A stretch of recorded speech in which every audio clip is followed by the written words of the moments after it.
Hello student, कैसे हो आप लोग? उम्मीद करता हूँ सब मज़े में होंगे। अब हम करते हैं क्वेश्चन नंबर 6। क्या है क्वेश्चन नंबर 6? एक रैखिक समीकरण दे रखी है आपको 2x प्लस 3y माइनस 8 बराबर 0। तो हमें दो चर वाली एक ऐसी रैखिक समीकरण बनानी है जिसका ज्यामितीय निरूपण कैसा होना चाहिए। नंबर एक कंडीशन दे रखी है, प्रतिच्छेद करती रेखाएं हो, समांतर रेखाएं हो, समपाती रेखाएं हो। तो मतलब जो हमें एक समीकरण दे रखी है, इसी की और एक समीकरण बनानी है जो इन कंडीशनों को फुलफिल करे। तो सबसे पहले आपको कंडीशन मालूम होनी चाहिए। प्रतिच्छेद करती रेखाएं हो, प्रतिच्छेद करती रेखाओं की कंडीशन क्या होती है? मैंने आपको बताया था। हाँ बताइए। हाँ बिल्कुल सही बताया आपने। a1/a2 बराबर नहीं होगा b1/b2 के। पहले हम वो कंडीशन लिख लेते हैं। a1/a2 नहीं होगा b1/b2 के। ये आपकी क्या है? ये आपकी कंडीशन है। ठीक हो गया। अब आपको समीकरण क्या दे रखी है? 2x प्लस 3y माइनस 8 बराबर 0। तो ये समीकरण तो आपको गिवन है, यानी दी दी है। ठीक है, अब इसके अकॉर्डिंग और एक समीकरण, देखिए बहुत सारी समीकरण बन सकती है आपके। आप जितनी बनाएंगे उतनी बन जाएंगी, अनगिनत बन सकती हैं। तो ऐसी और बनानी है। अब हमारा a1/a2, तो मैं यहाँ पर कोई भी एक समीकरण ले लेता हूँ। मान लो मैंने लिख दिया 5x, 5x प्लस, अब देखिए, अब ये तो लिख दिया। अब यहाँ पर ध्यान रखना, देखिए यहाँ पर a1/a2 कितना आएगा? 2/5। अब यहाँ पर ऐसा नंबर लेना है कि हमारा 2/5 कटने के बाद भी ना आए। तो यहाँ कुछ भी आप ले लीजिए, मैंने 4 ले लेता हूँ, 4y। फिर यहाँ पर कुछ भी लीजिए, प्लस 7 बराबर 0। ठीक हो गया। अब आप चेक कर लेते हैं, देखिए वैसे भी आप चेक कर सकते हैं। देखिए a1/a2 कितना है? 2/5। b1/b2 कितना है? 3/4। मैं आपको चेक करा के दिखा देता हूँ। a1/a2, a1 कितना है? 2, a2 कितना है? 5। अब b1/b2 निकालिए। b1 कितना है? 3, b2 कितना है? 4। अब देखिए दोनों बराबर हैं? दोनों आपके बराबर नहीं है। दोनों आपके बराबर नहीं है। तो इसका मतलब ये जो समीकरण है, ये हमारी इस कंडीशन को फुलफिल करती है।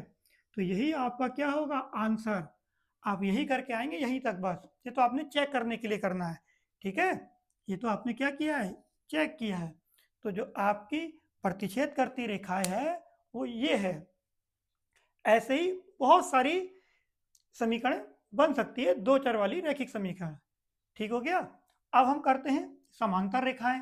अब समांतर रेखाओं की कंडीशन हमें मालूम होनी चाहिए कि जब रेखाएं समांतर हो तो उसकी कंडीशन क्या होती है, बताइए। तो उसमें होता है a1/a2 बराबर होता है b1/b2, लेकिन बराबर नहीं होगा c1/c2 के। तो ये हमारी कंडीशन होती है समांतर रेखाओं की। अब इसमें समीकरण लिख दीजिए जो हमें दी है। क्या दी है? 2x प्लस 3y माइनस 8 बराबर 0। ये हमें समीकरण दिया। ठीक हो गया। अब हमें इन दोनों को तो बराबर लाना है। इन दोनों क्या लाना है? बराबर लाना है। तो इन दोनों का डबल कर दो। डबल कर दोगे वो कट के उतना ही आ जाएगा। कैसे? यहाँ मैं करता हूँ 4x, यहाँ कर देता हूँ 6y। अब यहाँ कुछ भी, अब ये बराबर नहीं होनी चाहिए c1/c2, तो यहाँ पहले तो प्लस लिख दो, तो वैसे ही बराबर नहीं होगा। एक माइनस हो जाएगा, एक प्लस हो जाएगा। फिर यहाँ मैं कुछ भी करता हूँ, मान लो मैंने कर दिया 5 कर देता हूँ बराबर 0। अब देखिए, आप यहाँ पर 2x प्लस 3y भी लिख सकते थे, तब भी बार दोनों सेम आते, ये जो दोनों कट जाते। तो आप कितने भी नंबर लिख सकते हैं। अब मैं चेक करा देता हूँ आपको। देखिए a1/a2, a1 कितना है? 2, a2 कितना है? 4। 2 एक कम 2, 2 दूनी 4, कितना है? 1/2। फिर मैं b1/b2 चेक कर देता हूँ आपको। b1 कितना है?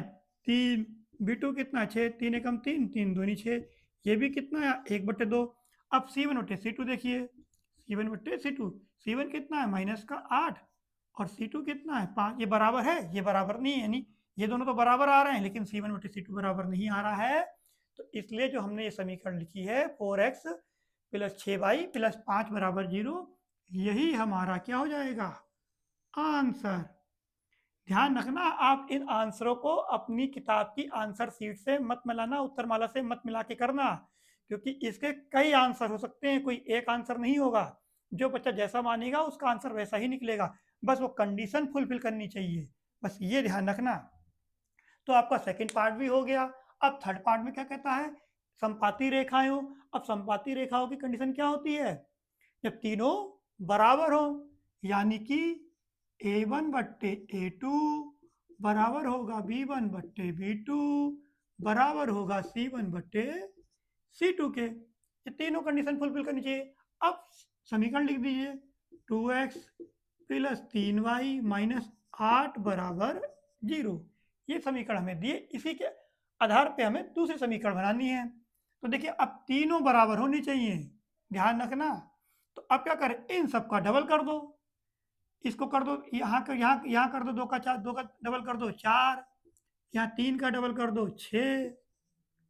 अब यहाँ देखिए, यहाँ पर भी 2 प्लस का आएगा, यहाँ पर भी प्लस आएगा, यहाँ पर भी प्लस आने के लिए हमें यहाँ माइनस लेना पड़ेगा।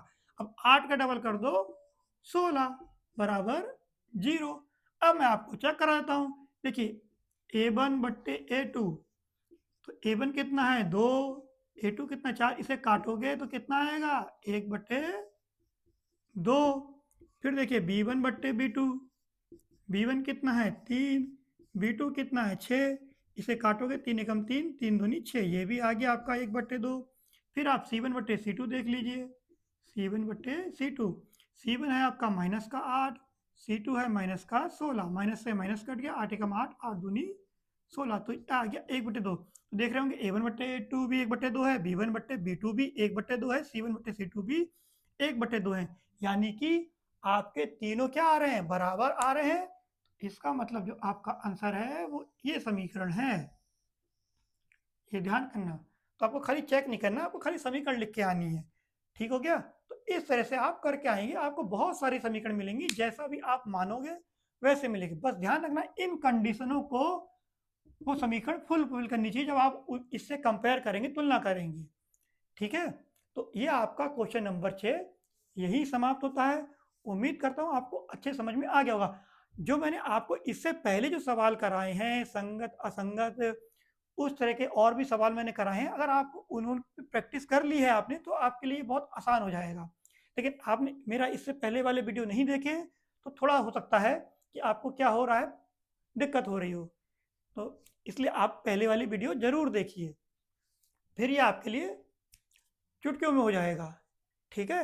अब आप इसे नोट कीजिए, फिर हम इसके बाद करते हैं आपका क्वेश्चन नंबर 7, और जो आपकी एक्सरसाइज का लास्ट क्वेश्चन है वो खत्म हो जाएगा, समाप्त हो जाएगा। तो हमारी प्रश्नावली 3.1 समाप्त हो जाएगी। आप इसे नोट कीजिए।